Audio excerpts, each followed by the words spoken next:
It begins with the unsettling action of someone digging into the earth with a shovel. A lady lies alive in the dirt and gets it thrown on her. She yells for help before she awakens from this nightmare. It seems like the fear is not over because she hears creaking nearby. The main character, Emily, sees a lady close to the window, prompting her to whisper to the latter what she wants. Soon the mysterious lady vanishes. Emily goes to the washroom, where she takes out the final pill from her bottle. Suddenly, the door closes behind her, and she drops the pill out of being startled, since it goes into a place she can't reach. She doesn't have any more pills she can take. In the morning, she is packing her luggage with her boyfriend, Matteo. He says he is glad she is coming with him, but he can go by himself. Emily replies this is his father's funeral, which is important. She wishes she were meeting his mother under better circumstances. Matteo thinks there is no such thing. He says his mom will like Emily. It is him she doesn't like. He also says his mom will say Emily is too good for him. His girlfriend jokes by saying maybe she is. Then they arrive in Mexico City. On Friday, the couple enters a store and Emily starts collecting the things she will buy. She sees a man who looks at her oddly from a moderate distance.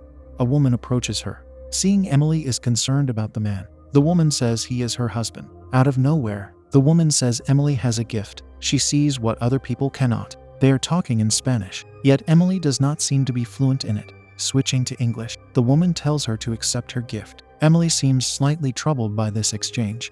When the couple rides away, Emily sees the woman looking at them through the rearview mirror. Eventually, they arrive at Matteo's family's house and Emily is impressed. Although he told her they had money, she didn't know how much of it they had until she saw the house. Matteo brings her to the luxurious pool. Looking at it makes her say she grew up with a plastic pool that one can buy from Walmart. Once he leaves, she perceives a lady in black standing above the pool. She disappears in a few seconds. Alas, the scared Emily dropped the device Matteo let her hold during the time she saw the lady. He returns and tells her not to worry about it being cracked. There are a lot of them in the house. Afterward, Emily is in the bedroom, where she hears knocking on the door. She opens it to stand on the balcony. While she is there, our attention is ominously brought to the house. Later, Emily reminds her boyfriend his life did not begin until he met her. She asks if everyone arrives tomorrow, and he says they do. It doesn't take long for the couple to engage in intimacy on the couch. At night, the door slides open, allowing the leaves to get blown into the room from outside. Emily gets up from the couch with closed eyes. She sleepwalks out of the room to enter the pool that she submerges into. She finally opens her eyes in the water to see a lady swimming toward her with a disfigured mouth. Emily screams in fear. On the next day, Matteo wakes up on the couch alone. He sees someone floating in the pool and jumps in to rescue them. But we see Emily lying on the couch. When she calls out to him, he now sees it was just clothes floating in the pool. Relieved, he comes to his girlfriend to say he thought it was her in the water. He wants her to go inside because she must be freezing. Then he shows her the pill bottle, saying he found it in the restroom. It contains one pill. She says she forgot to get it refilled, and he worries about her not having them. She wants him to know the pills make her feel empty. That is something she doesn't want to feel with him. Matteo wants her to discuss this with her doctor once they return. She says she will, which he is happy to hear. The next scene has them dressed in black. Matteo wonders if he should wear a tie. Since Emily tells him to wear it, he accepts it instantly. He asks if she is okay, and she replies she should be asking him that question.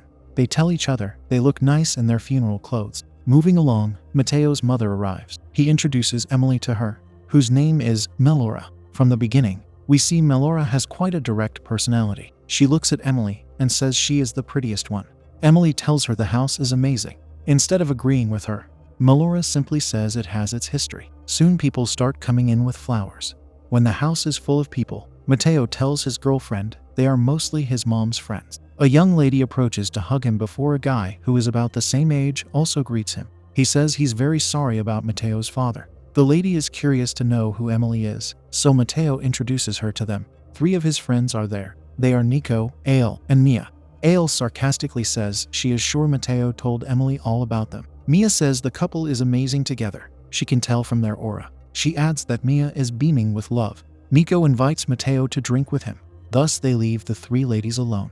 Emily informs Ale she has been in a relationship with Matteo for 6 months now. This amazes Ale because it sounds like a record from the guy. She should know due to being his old girlfriend. Mia says Matteo must really like Emily. She thinks he has suffered from commitment phobia in the past. Once Emily says she is from Escondido, Ale draws the conclusion she is American. Although she does not say it disparagingly, her reply can be interpreted as being slightly in that area. Then Melora gets everyone's attention. She announces that her deceased husband loved the house almost as much as the women he brought into it. Hearing this prompts Mateo to wear an unsettled expression. Melora takes the urn containing her husband's ashes and says he should forever become a part of the place he loved more than his family. She spills his ashes on the floor. After she says goodbye to him, she just tosses the urn in a box being held by a man. In a short time, Nico heads over to Emily with a bottle of whiskey. She watches Mateo with his mother and asks Nico if they get along. They always had their disagreements, he responds. Emily finds it strange that people who have everything could still fight. Nico believes if one grows up with everything, one resents their parents. It is complicated. He assures her Mateo will be fine. Soon Melora says goodbye to her son's group. She adds it was good to see them all together again. When she leaves, Mateo tells his friends his mom sold this house. The owners will take possession of it next week. Therefore, his friends say goodbye too before they start to leave. While they walk away, Emily tells them to wait. She wants them to stay the night since the house means a lot to them. She says they don't want to look back and regret anything. Furthermore, she will get to know them and the real Mateo. They all agree to do it. Later, we see them having fun in the pool. Ale tells Mateo she can't believe she agreed to do this. Nico comes to give them what he calls his magic potion. Ale shows what she thinks of it by spilling the pink drink into the pool. She tells Mateo these idiots are oblivious, but he says they kept their promise. He claims to have kept it too. Then Emily joins the gang, and they are impressed with how she looks. Nico pours her his drink. Instead of throwing it away as Ale did, Emily asks for a refill. Following this, Emily sees Mia with tarot cards and special stones. Mia tells Emily she used to visit a therapist, yet what she needed was spiritual guidance. Emily says her grandmother would tell her stories during the former's childhood about a crow outside the grandmother's window. The crow was her grandfather's first wife, who wanted him back very much. As the grandmother got older, she saw her husband and his first wife perish. She would see them everywhere in addition to talking to them. Eventually, it became too much. Emily's parents were forced to send her grandmother back to Mexico to live with her family. Mia asks if Emily could see them too. However, she cannot. Once she says her grandmother was senile. The stones she was holding become hot and burn her. Interestingly, Mia looks at her hand to see it doesn't have a burnt mark on it. Collecting her stones, she is amazed to see them all red. Nico asks Mia how she got them to change their color. She says she didn't do anything. Nico tries to take the stones, causing Mia to resist. This makes the stones fall into the pool, where they turn black. At a different time, Mateo hugs Emily, and she says she wanted to impress his friends. She doubts that is what happened. He tells her to forget about them. She says he thinks she is crazy, which he replies to as being true. That is why he loves her. Left alone, Emily sees a shadow moving, so she walks toward it. Soon she sees the woman, who starts to walk away irregularly. This is followed by Emily observing hands emerging from the ground. When a head emerges, Emily falls out of shock. The hands grab her legs, and the mysterious woman crawls on top of her. Thankfully, Emily awakens from this nightmare. Mateo is there to ask if she is okay. She says she probably should not have drunk. In the next scene, Nico is floating on a raft in the pool. We see the strange woman swimming beneath him. Hands start to touch Nico, but he can't notice due to being asleep. It doesn't take long for him to wake up to see he is being touched by many hands. He screams in fear and falls into the water. While he gets grabbed there, we see Mia's stones are bright red on the bottom of the pool. Then Mateo rescues Nico. He performs CPR on his friend until he wakes up. Mateo accuses him of passing out on the raft. It is an accusation Nico denies. Ale now gets worried about two people having experienced something bad. She asks Nico what he put in their drinks. He says it was just alcohol. Mia realizes it is not safe for them to stay at this house, and she advises them to leave. Her words prompt Mateo to yell that no one is in a state to drive. He thinks the best thing to do is to rest. Once Emily starts going to bed, he follows her. At this moment, Nico appears behind Emily to whisper the name Olivia for some reason. She turns around, yet Nico is strangely not close to her. She asks him what he said, a question that confuses him. She is curious to know who Olivia is, and says Nico whispered that name to her. Nico asks how could he have done that in addition to why. Mateo defends him too by telling his girlfriend Nico was not close to her. Emily says she feels like there is something Mateo is not telling her. Afterward, Mia is in her room with her 3 stones. She places them on a cabinet before going to the shower. In another room, Emily keeps talking about how she heard Nico whisper to her. Mateo guesses she could be hearing things because she forgot to take her pills. She directly asks him who Olivia is. Interestingly, this question makes him look slightly scared for a few seconds prior to him saying he doesn't know. Returning to his previous statement, Emily says she did not forget to take her pills. She simply decided not to, and she did perceive something. She always had. Since she was a kid, she was able to see things like her grandmother. Emily reveals her grandmother wasn't sent to live with her family. She was sent to an institution. Sadly, she perished there alone. Emily does not want to be like her. Then she expresses her hatred of the medication, how it causes her to feel constantly numb. But meeting Mateo made them stop working. When she says a woman is reaching out to her, he is forced to stop Emily. He asks if she is seeing ghosts, and she doesn't know. All she knows is that an angry energy is in this house. Mateo does not want to hear such nonsense anymore. However, she is saying this to him out of her belief that she can trust him. He replies he is sleeping on the couch, left alone. The poor lady cries. Shifting to Ale with Nico, the former asks what they know about Emily. Nico answers they don't know anything about her. Ale goes inside, where she sees her ex-boyfriend sleeping on the couch. She wonders if this means he is having trouble with Emily. As Mia is showering, she thought she heard or saw someone. Exiting the shower, she hears a whisper. Back to Emily, she sees frost forming on her window. She comes closer to look at it before backing away. The ghostly woman is behind her, and Emily slowly turns around to see her, rather than screaming in fear. She now asks if the woman wants something from her. In a ghostly voice, the woman asks for Emily to let her in. Thus, she exhales a part of herself into Emily, who falls on the bed and shakes as a result. Switching to Mia, she sees an open door in her room. Once she closes it, the door opens by itself. She hears screaming, which prompts her to cover her ears. Soon Emily stops shaking. It is Ale's turn to experience the bizarre. She sees someone walking behind her in the mirror and blames Nico's magic potion. Then Mia places her tarot cards on the floor. They are for the past, the present, and the future. After she flips them over, we see the last one is lifelessness. She places 2 more cards to cover the other 2, and they are also lifelessness. Scarily, they keep being that card as she keeps placing them. Mia says this is impossible. Looking at all the cards in her hands, she sees they are all lifelessness, so she drops them out of fear. They start to fly at her, giving Mia paper cuts, but one of them flies to deliver her demise. Nico is the next target. He compiles several ingredients into a blender. In the meantime, someone puts Ale's head in the water to start drowning her. While Nico is blending his drink, he realizes it has turned to the color of blood. Suddenly, it bursts out of the blender and Ale becomes free from whoever was drowning her. She looks at the wall to see a message on it that reads, "This never happened." Ale screams in fear. She rushes to Mateo to yell for help. When he draws near, she explains what happened. Following this, the duo enters Nico's area. He frets about blood being on him, yet his friends see there is no such thing.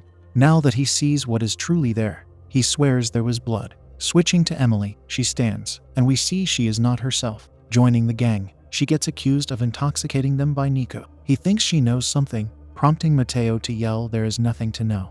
Ale asks him if he really believes that. Soon they all witness Emily walking into the pool absent-mindedly. She submerges to find the ghost, who whispers something to Emily that we don't hear. As she kisses Emily, the latter visits the past in flashback form. Nico, Mia, plus Ale are together in the house. Mateo arrives with a lady who looks like Emily at first. He announces to his friends she is Olivia. Emily seems lost and looks in the mirror to see she is someone else. She currently occupies Olivia's body. While she is there, Olivia observes the gang being more filthy than the sight of them that Emily observed. We notice Nico spiking a drink before he gives it to the unsuspecting Olivia. Later, she is trying to awaken a sleeping Mateo because she is feeling strange. Hearing this, Nico starts taking her to what he says is the restroom, kissing her in the process. Once he lays her on a bed, he begins to violate the poor lady against her. In an uncertain amount of time, she wakes up and cries.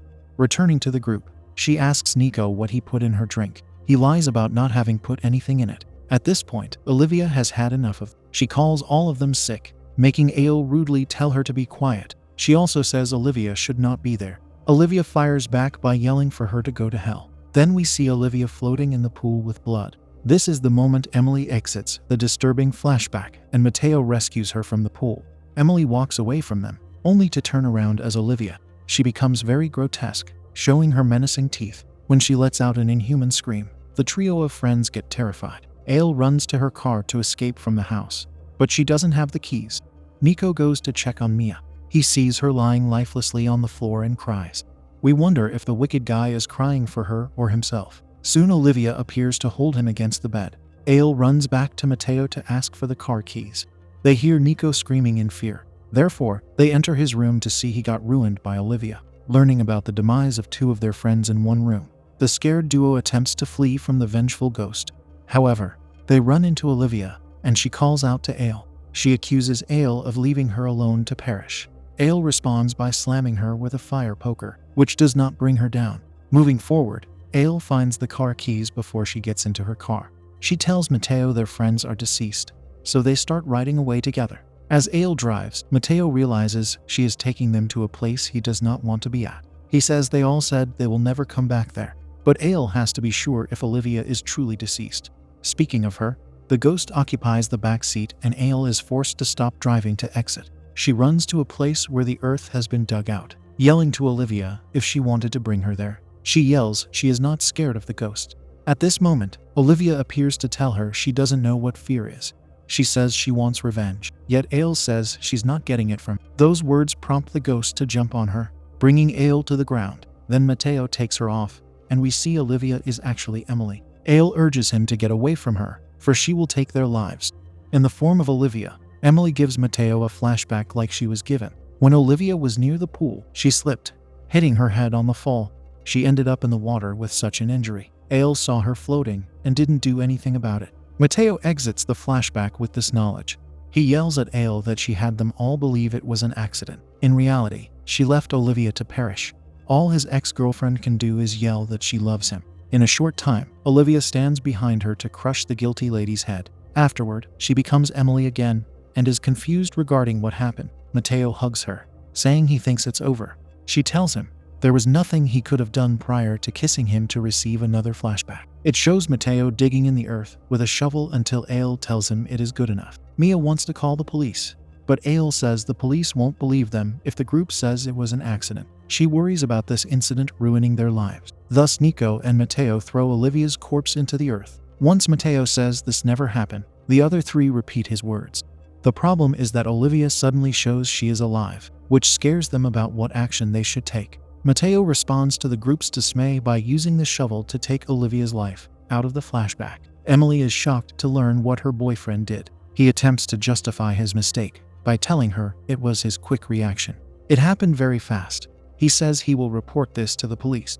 However, Emily says he could have saved her. Everyone was intoxicated on that dreadful day, and he was scared. Matteo replies. Emily thinks his major error is that he thought Olivia was beneath him. She says this could have also happened to her. Then she says this is what Olivia wants before she transforms into her. The next thing we see is him getting buried alive by Emily. Contrasting his previous words, she tells him this did happen. What follows is her taking his life with the shovel. Later, Emily drives away until she stops to enter the store at the start of the film. She sees the man who is looking at her, and he vanishes like a ghost. That is how his wife was able to tell that Emily could see what others cannot. The woman tells Emily her husband passed away at a young age, but he doesn't want to leave. She also says Emily came out the other side because she accepted her gift. When Emily says she is uncertain whether it is a gift, the woman says it depends on how it is used. As Emily gets back in the car to continue driving, we are left with the impression it is an ending without further troubles. Upon looking in the rearview mirror, though, she sees the grotesque ghost of Matteo in the backseat.